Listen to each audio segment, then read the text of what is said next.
Made in India मतलब सस्ता और घटिया। ये मैं नहीं कह रहा, बल्कि आजादी के पहले तक हर कोई यही सोच रखता था। लेकिन फिर आए अर्देशीर गोदरेज, एक ऐसे देशभक्त जिन्होंने न सिर्फ इस परसेप्शन को तोड़ा, बल्कि अपनी गोदरेज एम्पायर से भारत को एक नई पहचान दिलाई। सिर्फ 3,000 रुपए का लोन लेकर शुरू की गई इस बिजनेस ने भारत को वो दिया जो शायद किसी ने भी नहीं सोचा था। सबसे मजबूत ताले, ऐसे लॉकर्स जो धमाकों के बाद भी सुरक्षित रहें, देश के पहले चुनाव के लिए 17 लाख बैलेट बॉक्सेस और चंद्रयान 3 का इंजन। गोदरेज ने हर कदम पर साबित किया कि भारतीय चीजें दुनिया में सबसे बेहतर हो सकती हैं। ये कहानी है जज्बे, जुनून और भारत के ताकत की, यानी कि गोदरेज की। तो दोस्तों, इस कहानी की शुरुआत होती है 1868 से, जब मुंबई के मिडिल क्लास पारसी फैमिली में एक बच्चे ने जन्म लिया जिसका नाम रखा गया अर्देशीर गोदरेज। अर्देशीर ने उस टाइम भी एजुकेशन को प्रायोरिटी देते हुए लॉ में ग्रेजुएशन कंप्लीट किया, इसीलिए उन्हें बहुत जल्द ही एक क्लाइंट मिल गए। लेकिन कोर्ट में आर्गुमेंट के दौरान उनके अपने ही क्लाइंट ने उनसे झूठ बोलने के लिए प्रेशर बनाया, जिसके बाद वह समझ गए कि सच्चाई के साथ वो इस कैरियर में आगे नहीं बढ़ सकते हैं। इसीलिए उन्होंने वकालत छोड़ दी और एक फार्मेसी में एज अ असिस्टेंट काम करने लगे। लेकिन इस जॉब में भी उनका कुछ खास मन नहीं लग रहा था। ऐसे में उन्होंने सोचा कि क्यों ना अपना खुद का कोई बिजनेस शुरू किया जाए, लेकिन उसके लिए सबसे पहले जरूरत थी बहुत सारे पैसों की। अब अर्देशीर एक पारसी फैमिली से थे जिनके पिता का रियल एस्टेट बिजनेस था, इसीलिए वो अपनी पिता की मदद से आसानी से अपना बिजनेस शुरू कर सकते थे। लेकिन उन्हें पता था कि अगर वो अपने पिता से पैसे मांगेंगे तो वो लोन नहीं बल्कि गिफ्ट के तौर पर देंगे, जो कि अर्देशीर को मंजूर नहीं था, क्योंकि वह अपनी मेहनत के दम पर खड़ा होना चाहते थे। इसीलिए उन्होंने 1895 में अपने पिता के दोस्त और एक सफल बिजनेसमैन मेरवान जी मुंचेर जी से 3,000 रुपए का लोन लिया और मेडिकल पर्पज में यूज किए जाने वाले सर्जिकल ब्लेड और सीजर्स जैसे टूल्स बनाने लगे। लेकिन उनका यह बिजनेस बहुत जल्द फेल हो गया। और दोस्तों, फेल होने का रीजन ना तो लो क्वालिटी थी, ना फंड्स की कमी और ना ही मार्केट डिमांड में कोई कमी, बल्कि इस बिजनेस के फेल होने की असल वजह थी अर्देशीर का देश प्रेम। एक्चुअली हुआ कुछ यूं कि जब अर्देशीर ने देखा कि उनके बनाए गए टूल्स फॉरेन मार्केट से इंपोर्ट किए जाने वाले टूल्स से भी अच्छी क्वालिटी के हैं, तो उन्होंने सोचा कि हमें इस पर मेड इन इंडिया का लेबल देना चाहिए। लेकिन जिस कंपनी को वो टूल्स बेचते थे उसे यह बात मंजूर नहीं थी, क्योंकि कंपनी के मालिक को लग रहा था कि अगर इस पर मेड इन इंडिया का ठप्पा लग गया तो लोग इसे लो क्वालिटी समझने लगेंगे। लेकिन अर्देशीर के लिए ये सिर्फ एक लेबल नहीं था, बल्कि इंडिया की आइडेंटिटी को रिप्रेजेंट करने का तरीका था। इसीलिए वो भी अपनी जिद पर अड़े रहे, जिसकी वजह से उनका ये वेंचर बंद हो गया और वो भारी कर्ज में डूब गए।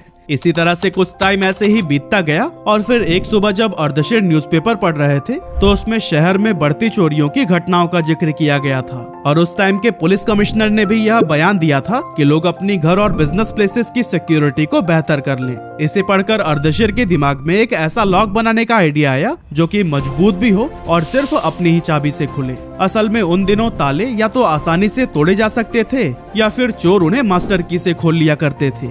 यहाँ तक कि इम्पोर्टेड लॉक्स में भी स्प्रिंग्स लगी होती थी, जिसके चलते वो कुछ समय बाद ही खराब हो जाते थे। और फिर इसी मार्केट गैप को देखते हुए अर्देशीर के मन में ताला बनाने का ख्याल आया।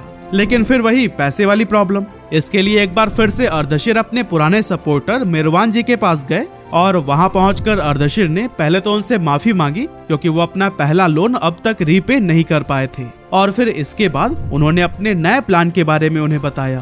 अब मेरवान जी भी इन बढ़ती चोरी और डकैती की खबरों से परेशान थे। ऐसे में उन्हें अर्देशीर का यह आइडिया काफी पसंद आया, इसीलिए वह फिर से उन्हें उधार पैसे देने के लिए तैयार हो गए। इसके बाद अर्देशीर ने एक छोटी सी 20 स्क्वायर मीटर की शेड किराए पर ली और गुजरात और मालाबार से स्किल्ड कारीगरों को लाकर ताले बनाने का काम शुरू कर दिया। इस तरह से 1897 में अर्देशीर ने गोदरेज ब्रांड नेम से अपना पहला ताला मार्केट में उतारा। गोदरेज का हर ताला अपनी एक खास चाबी के साथ आता था, जिसे ना तो किसी मास्टर की से खोलना पॉसिबल था और ना ही ये गोदरेज के किसी दूसरे ताले की चाबी से खुल सकता था। और फिर अपनी हाई क्वालिटी की वजह से गोदरेज के ताले लोगों के बीच में खूब पॉपुलर होने लगे थे। लेकिन दोस्तों, उस टाइम तक गोदरेज सिर्फ ऐसे ताले बना रहा था जो कि भले ही मजबूत और भरोसेमंद थे, लेकिन उनके पास अभी तक अपनी कोई अलग आइडेंटिटी नहीं थी। मतलब कि बाजार में कुछ विदेशी महंगे ब्रांड्स भी ठीक ऐसे ही ताले बना रहे थे और गोदरेज को उनसे अलग दिखने के लिए कुछ खास करना था।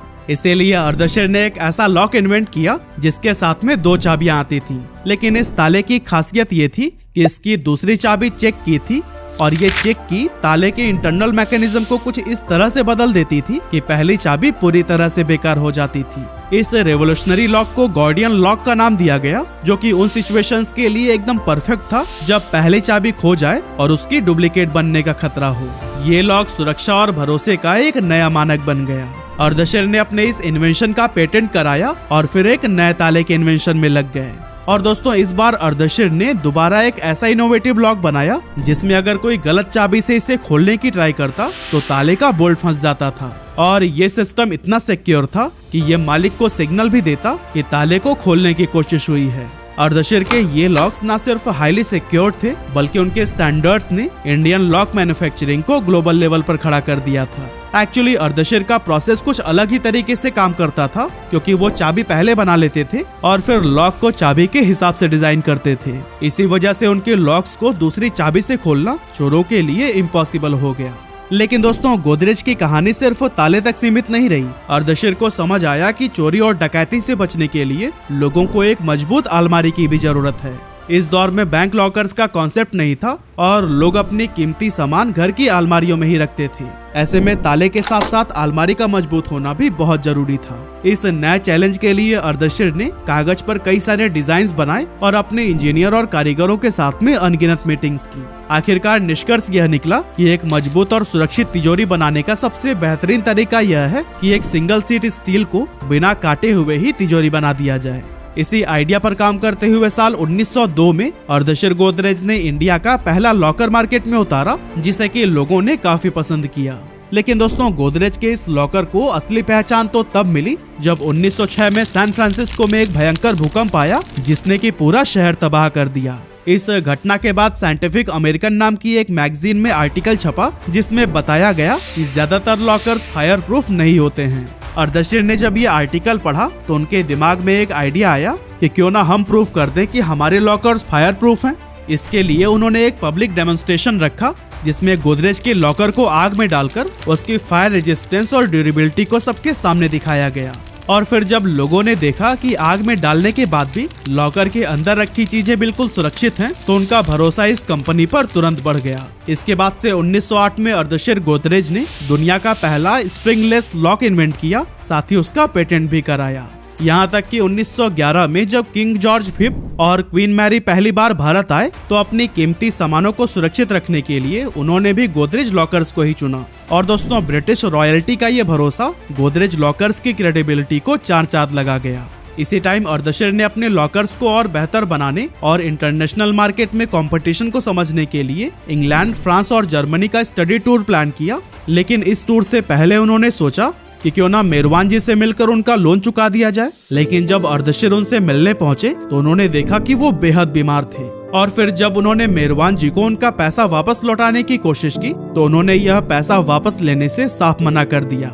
मेरवान जी ने कहा कि अर्देशीर बेटा, ये पैसा लौटाना मेरी उस खुशी को छीन लेगा कि आपकी सफलता में मेरा भी छोटा सा योगदान है। लेकिन इस दुनिया को अलविदा करने से पहले मेरवान जी ने अर्देशीर से एक फेवर मांगा कि आप मेरे भतीजे बोयस को अपनी कंपनी में काम दे सकते हैं। अर्देशीर ने बिना कोई सोचे समझे उन्हें जवाब दिया, आपके लिए तो मैं कुछ भी कर सकता हूँ और हो सकता है कि हम उसे अपनी कंपनी में पार्टनर भी बना लें।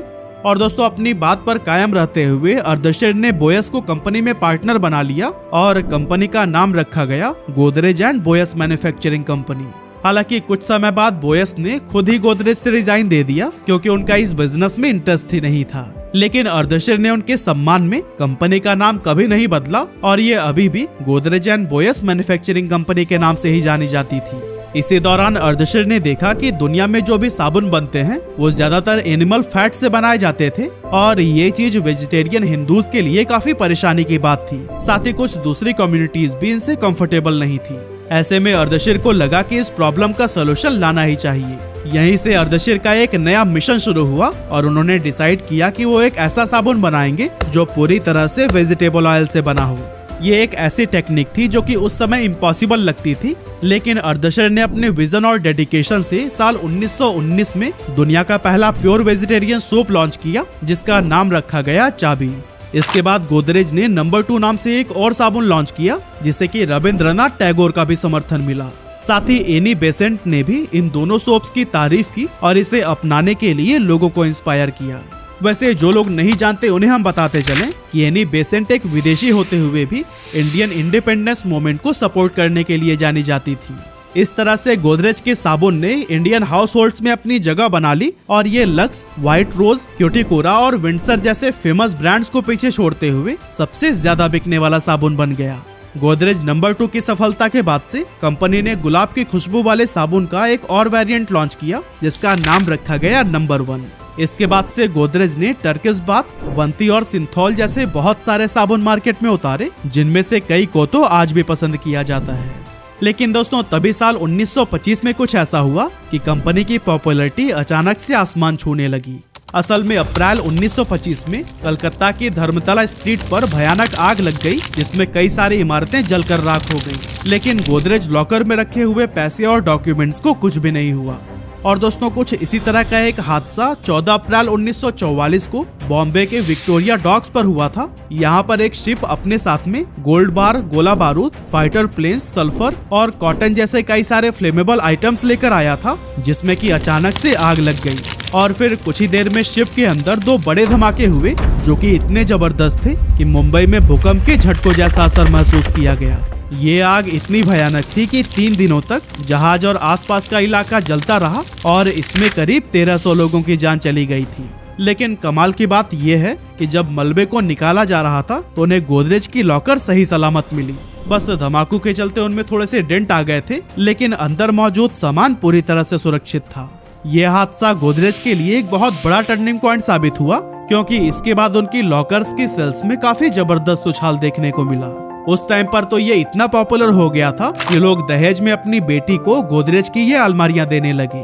खैर अर्देशीर की कोई भी औलाद नहीं थी, क्योंकि शादी के 1 साल बाद ही उनकी पत्नी की मौत हो गई और उन्होंने फिर कभी दूसरी शादी नहीं की थी। इसीलिए 1 मई 1928 को अर्देशीर ने अपनी कंपनी की कंप्लीट ऑनरशिप और कंट्रोल अपने भाई फिरोज शाह को दे दी और बॉम्बे से 185 किलोमीटर नॉर्थ में मौजूद नासिक शिफ्ट हो गए।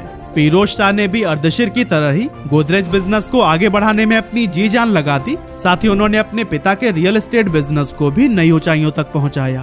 और फिर इसी तरह से आगे बढ़ते हुए 1943 के दौरान उन्होंने ब्रिटिश सरकार से मुंबई के बाहरी इलाके विक्रोली में 3400 एकड़ जमीन खरीदी। और फिर इस सौदे के साथ ही गोदरेज परिवार मुंबई का सबसे बड़ा लैंड ओनर बन गया। 1947 में भारत की आजादी के बाद 1951 में जब पहला चुनाव हुआ तो फिर बैलेट बॉक्सेस को बनाने का कॉन्ट्रैक्ट भी गोदरेज को ही दिया गया। फिरोज शाह ने इस जिम्मेदारी को पूरे डेडिकेशन के साथ निभाया। उन्होंने मुंबई के विक्रोली में खरीदी गई जमीन के एक छोटे से हिस्से पर जल्दी से एक नई फैक्ट्री डाली, जहां बैलेट बॉक्सेस को बनाने का काम शुरू हुआ। सुबह 7 बजे से लेकर आधी रात तक मैन्युफैक्चरिंग प्लांट में काम चलता था, जिसके बाद एक दिन में लगभग 22,000 बैलेट बॉक्सेस तैयार किए जाते थे। स्वतंत्र भारत के इस पहले इलेक्शन के लिए कंपनी ने कुल 17 लाख बैलेट बॉक्सेस बनाए, जो कि उस समय भारत की डेमोक्रेटिक जर्नी का एक इम्पोर्टेंट हिस्सा बना। इसके बाद गोदरेज ने 1955 में भारत का पहला टाइपराइटर बनाया, जिसे कि गोदरेज प्राइमा का नाम दिया गया। और ये सिर्फ एक टाइपराइटर नहीं था, बल्कि उस समय के प्राइम मिनिस्टर जवाहरलाल नेहरू के लिए स्वतंत्र और औद्योगिक भारत का एक सिंबल भी था। इस टाइम तक ज्यादातर लोग रेमिंगटन जैसे इंपोर्टेड टाइपराइटर्स का इस्तेमाल करते थे, लेकिन जब इंडिया को अपना खुद का टाइपराइटर मिल गया तो फिर सारे कोर्ट और सरकारी दफ्तरों में इसी का इस्तेमाल होने लगा। आगे चलकर गोदरेज ने स्पेस मिशंस में भी भारत को सपोर्ट किया, क्योंकि चंद्रयान और मंगलयान जैसे मिशंस के लिए इसरो के साथ मिलकर उन्होंने लॉन्च व्हीकल्स, लूनार ऑर्बिटर्स और इंजन्स की मैन्युफैक्चरिंग की थी। और दोस्तों इस तरह से लॉक बनाने से शुरू हुई गोदरेज एम्पायर ने स्पेस में भी भारत के लिए एक मेजर रोल प्ले किया है। 1972 में फिरोज शाह गोदरेज के निधन के बाद कारोबार की जिम्मेदारियां उनके 4 बेटों सोहराब, दोसा, बुरजोर और नेवल गोदरेज पर आ गई। यहाँ पर सोहराब ने इंटरनेशनल एक्सपेंशन पर फोकस किया, दोसा ने रियल एस्टेट और इन्वेस्टमेंट को संभाला, बुरजोर ने कस्टमर गुड्स और केमिकल्स को लीड किया और बचे नेवल तो उन्होंने इंजीनियरिंग और मैन्युफैक्चरिंग के फील्ड में गोदरेज को आगे बढ़ाया। अब दोस्तों अगर आज की बात करें तो बुरजोर के 2 बेटे आदि और नादिर गोदरेज, तो वहीं नवल के बच्चे जमशेद और स्मिता गोदरेज फैमिली बिजनेस को नई ऊंचाइयों तक पहुंचाने में लगे हुए हैं। अब दोस्तों वैसे तो गोदरेज फैमिली अपने परफेक्ट बैलेंस के लिए जानी जाती थी, जिसमें फैमिली बड़ी होने के बाद भी कोई डिस्प्यूट नहीं हुआ था। गोदरेज फैमिली में हर गुरुवार को एक साथ डिनर करने की परंपरा थी और इस डिनर का मकसद सिर्फ खाना खाना नहीं, बल्कि एक दूसरे की जिंदगी की अपडेट लेना हंसी मजाक करना और परिवार के रिश्तों को मजबूत बनाए रखना था। लेकिन दोस्तों इस फैमिली के परफेक्ट बैलेंस के पीछे एक गहरी दरार धीरे धीरे उभरने लगी और इस कॉन्फ्लिक्ट का कारण बनी विक्रोली की 3400 एकड़ जमीन। आदि और नादिर जो कि बुरजोर गोदरेज के बेटे थे, वो इस जमीन को कॉमर्शियल पर्पस के लिए डेवलप करना चाहते थे, जबकि जमशेद और स्मिता यानी कि नवल के बच्चे इस जमीन के एनवायरनमेंट को बचाना चाहते थे। अलग अलग सोच के चलते मतभेद बढ़ते गए और फिर आखिरकार फैमिली के बिजनेस को 2 हिस्सों में बांटने का फैसला लिया गया। जमशेद और स्मिता को गोदरेज एंड बोयस मिला, तो वहीं आदि और नादिर ने गोदरेज इंडस्ट्रीज और गोदरेज प्रॉपर्टीज को संभाला। आज गोदरेज ग्रुप भारत के सबसे अमीर और सफल बिजनेस हाउसेज में से एक है। गोदरेज की कहानी सिर्फ बिजनेस की नहीं, बल्कि वैल्यूज, इनोवेशंस और एक आत्मनिर्भर भारत के सपने की है। ये कहानी हमें याद दिलाती है कि असली सक्सेस सिर्फ मुनाफे से नहीं, बल्कि लोगों के दिलों में अपनी जगह बनाने से मिलती है।